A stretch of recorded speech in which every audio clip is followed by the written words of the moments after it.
Hi, this is Ashley with The Polished Engineer, and I am recording this video to help with a troubleshooting question that I've been getting a lot recently. If you have gone to my Etsy page or sent me a message recently, you've probably noticed that I'm on hiatus from my business, and that will probably continue indefinitely. I just have some personal things going on, and I'm not able to provide support for the product at this time.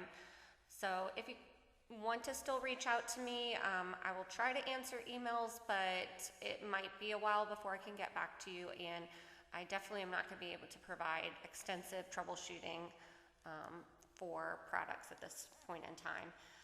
One of the questions that I've been getting a lot, though, that I wanted to address here so that folks that are having this issue can get it fixed is about the product list limits. So if you bought my tool within the last couple years, you probably have a pretty extensive product list, but if yours is a couple years old, you likely only have about 1,000 spots in your list in order to record data. So like in this example, there are products that are entered past that 1,000th row.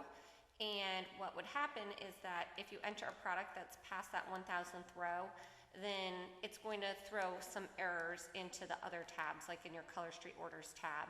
You'll see an NA in spots and things are not going to work. So the question is, how do I fix this? And the answer, quite frankly, is that you can't. It's not as easy as just adding more products into the list. It's actually a rebuild of the whole tool, and so it's not really something that I can do for you or really explain how to do.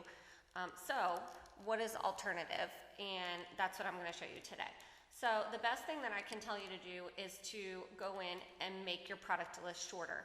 And really, I built it out originally for 1,000 product rows with the intention that more products than that in your product list would be quite overwhelming, to be honest. And a lot of the products that are in there I had preloaded, but they don't necessarily need to be in there if you aren't able to buy them, if they're old legacy products, and also if you're not selling them, so that you really don't need them in there if it's not something that you're selling.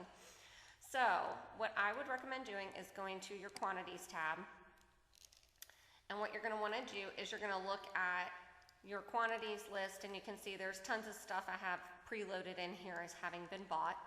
And what you're going to do is you're going to come over here to this quantity ordered, and you're going to check that, and then you're going to uncheck the select all, so you can see it unselects everything, and then you're going to click this 0 and then say OK.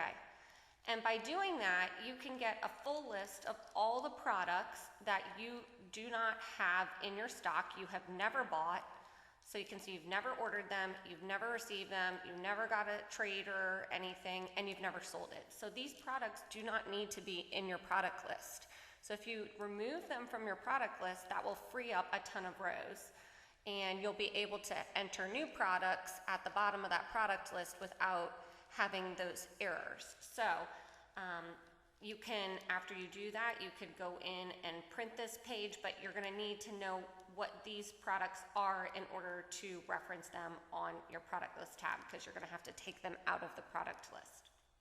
So I'll just show you an example of the first maybe 3. So we have One Warrior, Abracadaver, and All About That Base. Those are not in our products anywhere. We haven't ordered or received them, so they don't need to be in there. So what I'm going to do is I'm going to go into my product list. I'm going to find the One Warrior, Abracadaver, and All About That Base. I'm going to go find those. So One Warrior, I'm going to highlight this whole row, and I'm going to right click and say Clear Contents. Do not say delete, just do Clear Contents. Then we're going to find Abracadaver, same thing, highlight the row, Clear Contents.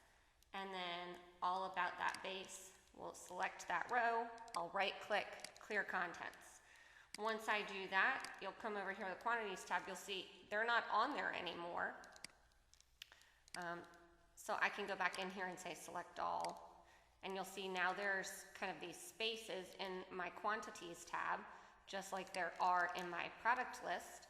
So what I will do there to get rid of the spaces, I'll click this drop down and then say sort A to Z, and it'll remove those blanks. And now I've just freed up 3 rows for myself for my product list. In this example, I think there were over 300 products that were not being used in the product list. So by going through and removing them from the product list, that gives you an extra 300 rows in order to work with.